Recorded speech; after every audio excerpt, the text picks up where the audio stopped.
Oh yeah, here we go now. Hello, what is up guys? I'm your host Gordon and welcome to another one of my video. And what I got over here is something pretty new by the way, which is the Dart Zone Renegade. And good news to my Malaysian friends, right now you should be able to buy one of these in most department stores and even online such as Shopee. Link is in the description down below. This over here is a Flintlock mechanism or a Flintlock priming blaster. This is what I'm talking about. Oh yeah, really a big fan of these fancy mechanisms.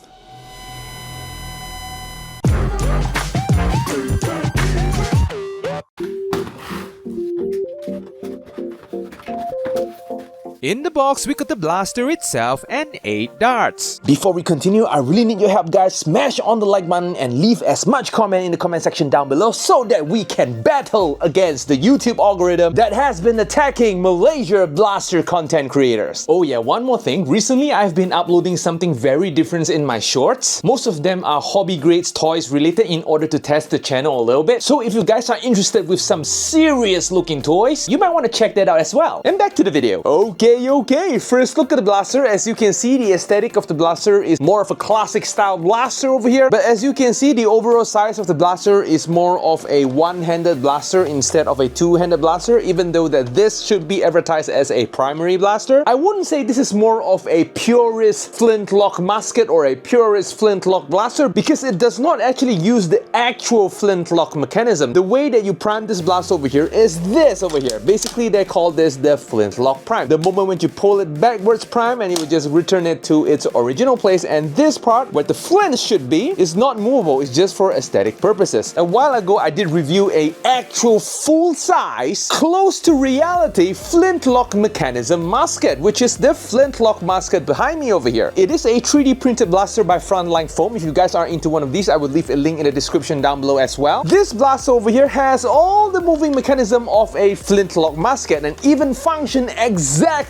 almost like a Flintlock musket, where you have to prime the blaster using this stick over here to do your, historical firing moment.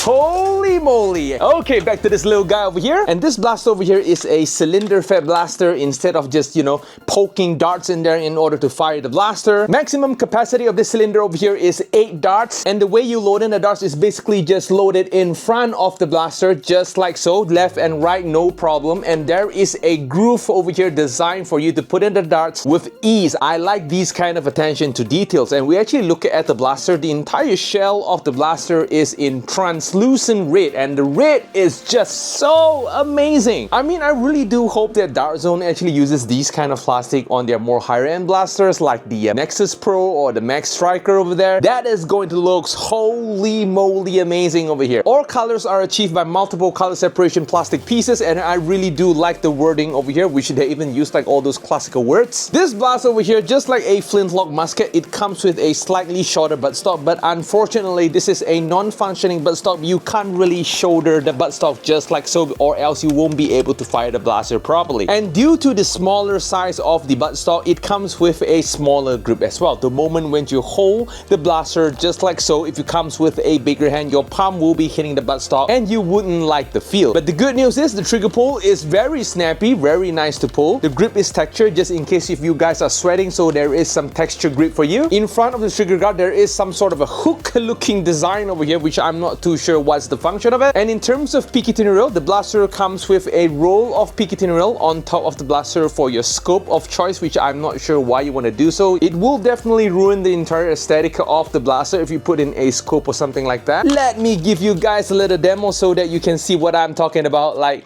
what on earth is this? This is a one hell of abomination. The blaster comes with a pretty long barrel over here, but this is just an empty shell. There is nothing in there so that the darts can just travel freely outwards. And if we actually take a look at the overall aesthetic of a Flintlock, as you can see the tip over here, it looks like you can actually pull it out, but unfortunately this over here is just an aesthetic piece, which basically it is just there. You can't even twist it, you can't even pull it out like a stick just to pretend that you are like shoving in darts or whatsoever. And being a Flintlock musket, it it did not really come with the signature bayonet, which a Flintlock musket should have. In terms of sling mounting point, there is one sling mounting point at the buttstock over here for you to mount your sling, which I don't think you ever need to mount it. And there is another one at the very front of the blaster over here. Is really tiny. And the blaster comes with only one iron sight at the front of the blaster over here. There is no iron sight to follow up your front aiming, so basically you would just have to eyeball your shot. Overall, in terms of build quality, I would say it is okay because there are some kind of a plasticky noise here and there. Understandable, this is more of a budget-friendly blaster and more of a family-friendly blaster as well. And if you are into collecting these kind of classic-looking blaster, you might want to take a look at this because it does look really good in front of my eyes. I'm not sure how it looks like in front of the camera, but in front of your actual eyes, it actually looks pretty nice. And there is actually a smaller version, which is a sidearm version of this, which I did not got it on time for this video, but no worries, I'm gonna follow up with you guys next week for that blaster. All in all, I would say that this is a very simple blaster, very easy to understand, even though that the cylinder at the middle of the here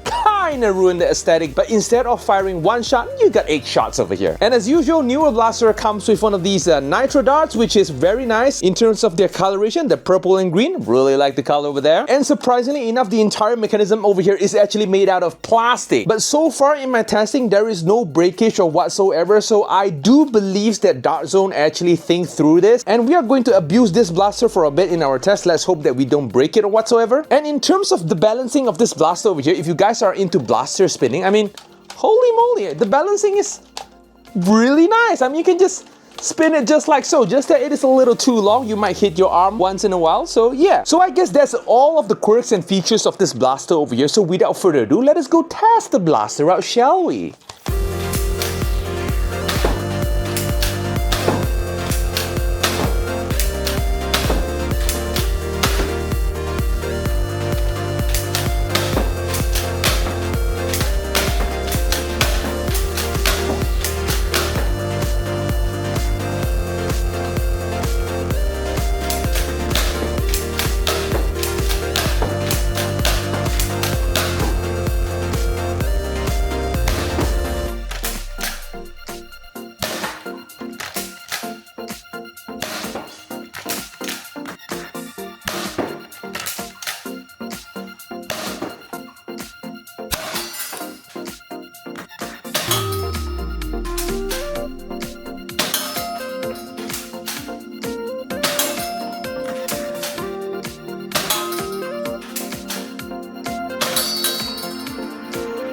Okay, we are back, guys. So the performance of the blaster, I would say it is pretty okay for such a affordable price. The blaster can goes for around 70 FPS all the way to 73 FPS. Basically, in terms of performance, this is more towards the Nerf Elite kind of a performance. And in terms of accuracy, hitting a target in around 5 meters is actually not too much of a problem, but I do encounter a little bit of weirdness the moment when I fire and aim the blaster. I mean, the consistency of the aiming is good, but if I actually put this blaster straight up like so, there is actually no curvature or no arcing design whatsoever. It is a straight barrel, but every time when I fire the blaster dead straight in the center, for some good reason it will travel downwards. Not by a lot, but that is something that you have to take note of. Other than that, operating this blaster so far did not encounter any jams or whatsoever. After a lot of abuses, this mechanism over here is actually, pretty doable, pretty robust for now, because this is just plastic. The entire mechanism internally is plastic, so we'll see about that. If this thing were to break, I will be making a video again, so no worries about that. And will this blaster passes the wall test? I mean, I like this color scheme. I really like the plastic of this blaster over here, really like the translucentness of this shell, especially the blood red color. So my answer is a big yes, it passes the wall test with flying colors. In fact, I might want to put this on the table just for me to look at it. So yep, that's all today, guys. If you guys like this video, feel free to smash on the like button. Don't forget to click on the subscribe button as well as the notification bell. So yep, I'm gonna see you guys